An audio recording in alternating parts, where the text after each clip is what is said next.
NASA's Artemis mission got a remix recently by the new NASA administrator. Some space advocates are furious, some are ecstatic, and some are honestly just depressed. But what is really going on with the Artemis mission change? And did Jared Isaacman make the right decision? Let's dive in. Welcome to Today in Space. I'm your host, Alex Giarfanos, your space science podcast host from the East Coast. And let's talk about Artemis Remixed.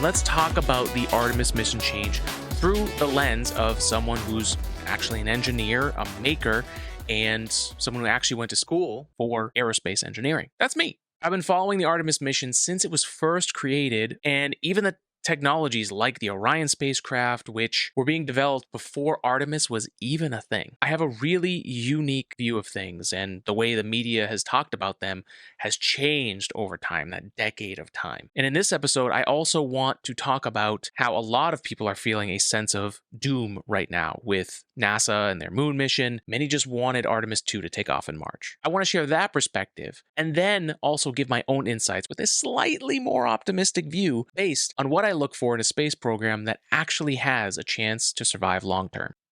Why people are upset.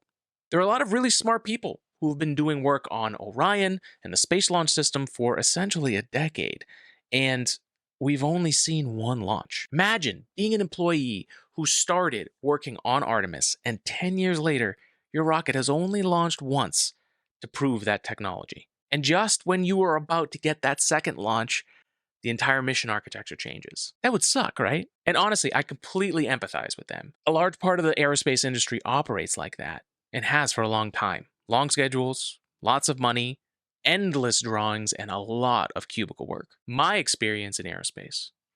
When I was first interning at companies working with aerospace contractors, one of the biggest jokes was wondering whether or not the thing you were working on would ever fly. Back then, I realized those jobs weren't really for me, even though for years I told myself that I wanted to become that type of engineer, even though it totally would have bored me to death. And that's me. And it's not so much that the system is broken, it just exists beyond when it was useful. It actually worked extremely well when NASA had something closer to a military scale budget and could direct huge national programs. If you worked for a contractor building whatever moon rocket NASA needed, you were doing great. You launched every few months, and an entire ecosystem of companies were building spaceflight hardware together. But after that era, we had 3 decades of the space shuttle, and we only launched a few times a year then. And for a while, the US didn't even have its own spacecraft to send astronauts to orbit after we retired the space shuttle. And then NASA luckily funded companies like SpaceX and Boeing to build human-rated spacecraft. And then, during that time frame, SpaceX has launched over 600 Falcon 9 launches and flies NASA astronauts routinely on the Crew Dragon spacecraft, America's only human-rated spacecraft that NASA is using to send astronauts up there. And they even fly private missions for customers who can afford the SpaceX price tag, which is still cheaper than anything else out there that's equivalent. So yeah, I get why you'd be upset as someone who worked on Artemis or in that old style of aerospace, and now you got SpaceX has flown everywhere and everyone keeps talking about SpaceX, and you've only flown once. The real divide in aerospace right now. So if you're someone who prefers the traditional way of doing things, the SLS style of development, it's incredibly frustrating to watch companies like SpaceX move so much faster. And that's really the core divide we're seeing right now. The new Artemis plan is trying to address the biggest weakness in the traditional model, which is launch cadence. How often do you fly? My perspective as a maker. As an engineer, I personally fall more into the make it, break it, tweak it camp. The old way of doing things bored me to death. It took so long between you launching that thing or flying that thing that you just spent all that time working on and building. And like any engineer, I can overthink. Definitely, I can overthink things. Eventually, I realized how much that overthinking mindset was actually slowing down things that I was trying to build, right? I built less things because I kept trying to overthink and overperfect the thing I was building. It's one of the reasons why I loved working in the 3D printing industry so much. You were always making things, sometimes moving too fast, right? I think 3D printing has been on the other side of the spectrum where people who look at it the traditional way would get upset, which is you're building things too fast, you're not getting all the things checked off, and you're not being safe. Totally get that. I've seen it happen. But when you don't have a good team in place, that's when bad things happen. And SpaceX continues to have a good team at SpaceX. So that's why they continue to succeed. That's why they're able to develop things and launch things in faster timelines with much better launch cadence, just like the old way of doing things when we went to the moon, where we were launching every 3 months or so. And when you have a really good team, you can move fast and still cover ground. And when you're building things, testing things, breaking things, and improving them quickly, you're actually moving faster as well. And so while a lot of traditional engineering cultures believe that extremely conservative design margins and the highest safety margin of errors with tons of redundancies are the way to go, it just takes too long and it's too expensive to do that. And for a lot of them, it seems like anything faster than the way that they're doing it is too fast and too risky. Why iteration works. My take as a maker is that you'll get further faster if you're able to test frequently and inexpensively. Part of the reason why SLS and Orion are so expensive is because it takes so much money and resources just to build one. That's why reusability, the way that SpaceX and Blue Origin are doing it, works so well, is because the overall cost of each rocket and spacecraft is much less than any single vehicle made the other way. If it takes you 3 years to launch a rocket, but you're still developing, that means the feedback and information that you're going to get after the first launch is going to be massive. Think of a checklist that goes on forever. Those are all the variables that you need to solve long term after just one launch. If it's going to take you 3 years to get that long of a checklist, how long will it take before that list is small enough that you're launching every 3 to 4 months? In my field of engineering and making specifically, that specializes in as many tests as possible without breaking the bank, I can get through 12 revisions of my vehicle and I'm on a 3-month launch schedule. So if you're on V1 after 3 years, your way, I'm on version 12 after the same amount of time. By your version 2, I'm on version 24 after 6 years. You see the problem, right? All of these smart people are spending all of their time and energy theorizing about what is before getting feedback about what actually is reality. You then have to check for how much of your theory was correct and adjusted for that, and then deal with everything you learned about reality and just didn't think of, which is okay. But after 3 years, and you still only have one launch, it gets tough. And that's what SLS has been dealing with. And the thing that they didn't expect to fail, which was the fueling of the hydrogen because they thought they fixed it last time, voila, they realized they didn't. If they had built it the maker way, then you would have seen the hydrogen fueling issue way ahead of time so that by the time you got to the 3 years, you'd have solved it and addressed the hydrogen problem up front instead of it being the limiting factor in you getting your second test in to get more data that you're right. And 2 data points does not make a trend. So you're even another launch away, another 3 years from now, the old way, just to get 3 dots on a line that make a trend that you can say, we did it. That's 9 years. Why the NASA administrator made the call.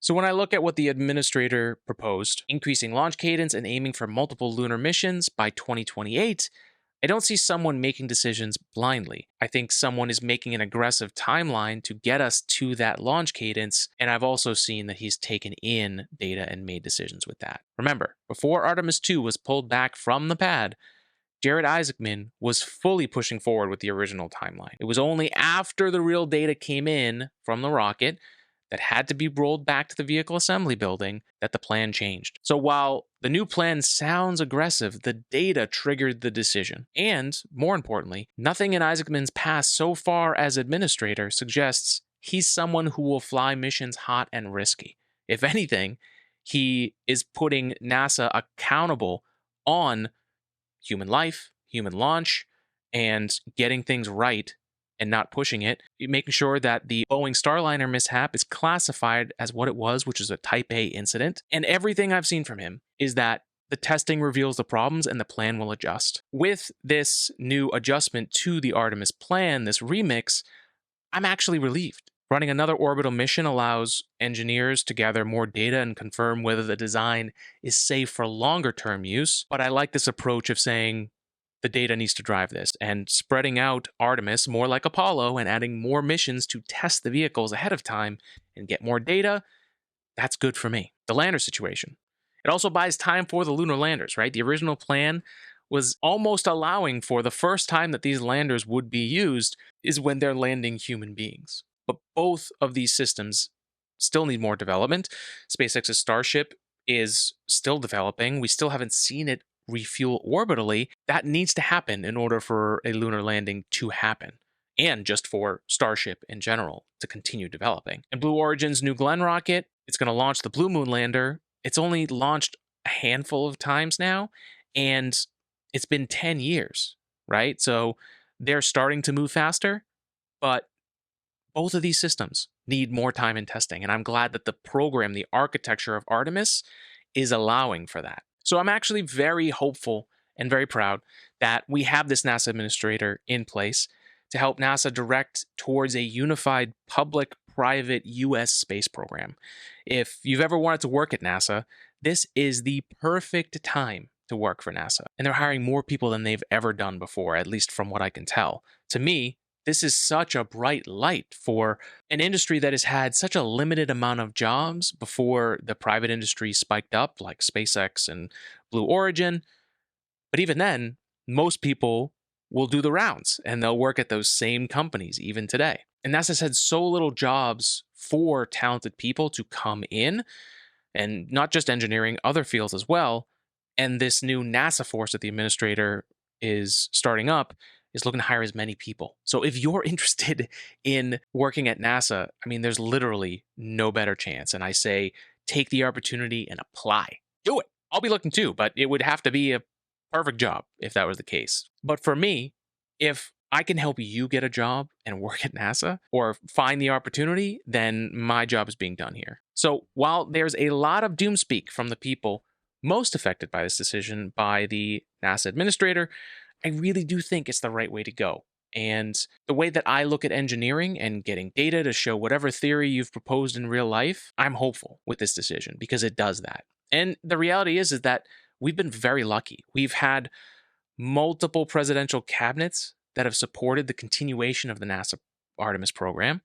And at the end of the day, politically, a 3-year launch cadence for a NASA program is the death of a NASA program because it's funded by the taxpayers. And if you think with how chaotic things are that you're going to survive past the midterms without launching a rocket multiple times, is bananas. And we can't risk the NASA Artemis program just falling apart. There's been so much put into it that if we had to start over again, it would just not be good.